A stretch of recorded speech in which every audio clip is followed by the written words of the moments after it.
বদর যুদ্ধ সম্পর্কে আমরা অনেকেই হয়তো জানি না, যেখানে মাত্র মুসলমানদের সংখ্যা ছিল 313 জন, আর কাফিরদের সংখ্যা ছিল 1000, আর কোন কোন বর্ণনায় 950 জন। কাফিররা ছিল রণসাজে সজ্জিত, মুসলমানদের তেমন কোনো অস্ত্রসজ্জ ছিল না। সেই যুদ্ধের ফলাফল কি হয়েছিল? আল্লাহ তাআলা আসমান থেকে ফেরেশতা পাঠিয়ে দিয়েছিলেন, মুসলমানরা বিজয় লাভ করেছিল।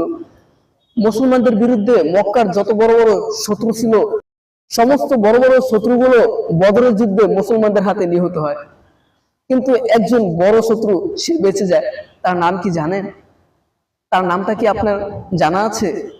সে ছিল আবু লাহাব, যার সম্পর্কে পবিত্র কোরআন শরীফের 30 নম্বর পারায় সূরা লাহাব নাযিল হয়েছে, যেটা তাব্বাত ইয়াদা আবি লাহাবি ওয়া তাব।